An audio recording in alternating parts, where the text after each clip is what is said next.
Bienvenue dans l'abysse. Aujourd'hui c'est Blockit. Aujourd'hui je vais vous parler d'une œuvre qui me tient particulièrement à cœur. Et c'est pas Made in Abyss, aujourd'hui c'est Made in Romantic Comedy. Donc c'est vraiment une œuvre qui me tient très honnêtement à cœur. Donc aujourd'hui je vais vous en parler, j'ai travaillé de ouf cette vidéo. Pendant cette vidéo je parle vraiment sans spoil, donc j'aborde pas de thème particulier.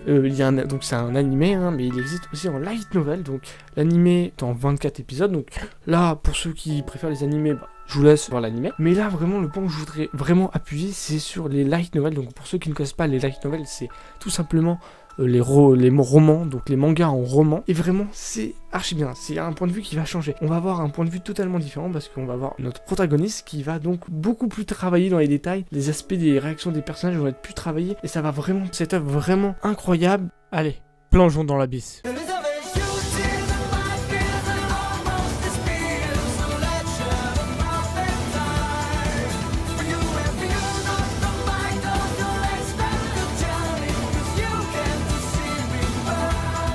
Ikagaya Hachiman est un lycéen qui voit la vie différemment des autres. N'ayant pas d'amis ou de vie sociale, il ne comprend pas pourquoi ses camarades voient que leur jeunesse est si importante. En fait, il pense que les adolescents ne font que mentir quand ils parlent de leur vie excitante. Il n'a pas de rêve et d'ambition dans le futur et mène une vie bien vide. C'est en lisant un de ses essais scolaires que sa professeure se rend compte de son problème. Elle le convainc alors à le rejoindre le club de service volontaire qui n'a que pour membre la fille la plus populaire du lycée, Yukino. Suite à cet événement, tout change dans la vie d'Ikagaya. Yahari Ore n'est pas le premier animé à s'attaquer au protagoniste antisocial, mais il le saisit parfaitement avec ses personnages et son écriture impassible. Attendez-vous à une romance comédie typique, chargée de plusieurs personnages racontant chacun son point de vue et une vision des choses. Et c'est pour cette raison que cet animé se démarque du genre.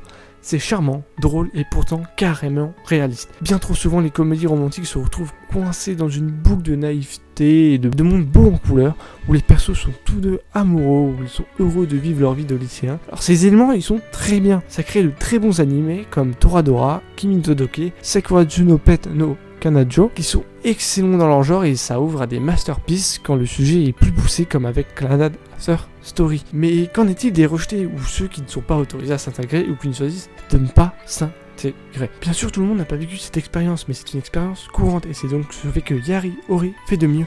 Il donne une perspective de ceux qui ont été rejetés à l'école, de ceux qui décident de suivre leurs propres règles, ce qui exclut bien entendu tous les autres. Après tout, il est beaucoup plus facile de s'en sortir quand on ne peut compter que sur soi-même. Cet animé ne plaira pas à tout le monde, et certes les points de vue de ces personnages sont parfois imparfaits.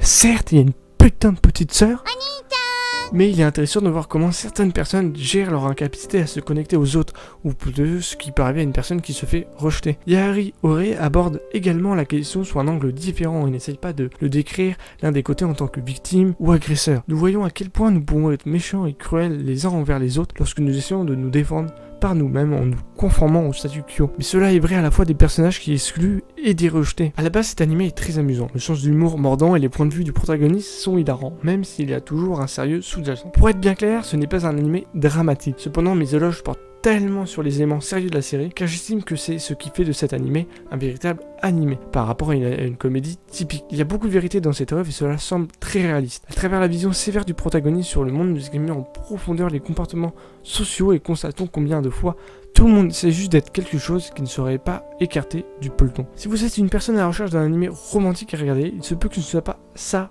que vous cherchez exactement. La romance dans cet animé n'est pas inexistante, elle est en fait bien écrite de manière réaliste, elle ne tombe pas dans les sujets vus et revus et dans les clichés. Cependant, si vous recherchez une romance pleine d'action, vous risquez de vous ennuyer un peu. La romance dans cet animé est plus sur les sentiments et comment ils peuvent grandir vers les autres. C'est dire que la romance a quelque chose de spécial ici. Vous n'obtiendrez pas de fermeture ou d'action radicale entre des personnages spécifiques. Peut-être plus tard dans le light novel, mais actuellement dans l'animé c'est pas ça du tout. Bien que je ne pense pas que ce soit le propos de cet animé, il se concentre en définitive sur les manières dont les gens traitent en interne leurs émotions et la crainte de les partager avec les autres. Yahari Ore est un exemple qui démontre que la comédie est un si grand atout pour l'art. La comédie nous permet de regarder des aspects de la vie qui ne sont pas toujours bons, d'examiner l'aspect le plus sombre de notre humanité et de rire tout en nous faisant une meilleure compréhension de celle-ci. Oui, c'est une comédie qui est pour la plupart sournoise, sarcastique et impassible, mais c'est aussi une perspective très intéressante sur la façon dont nous traitons les autres, et sur la matière dont ceux qui ne s'intègrent pas ou ceux qui ne choisissent de ne pas jouer au jeu et qui essayent de s'intégrer font face à un monde qui repose énormément sur le social. さよならもここにいるんだよごめんねも会いたいよも残ったまま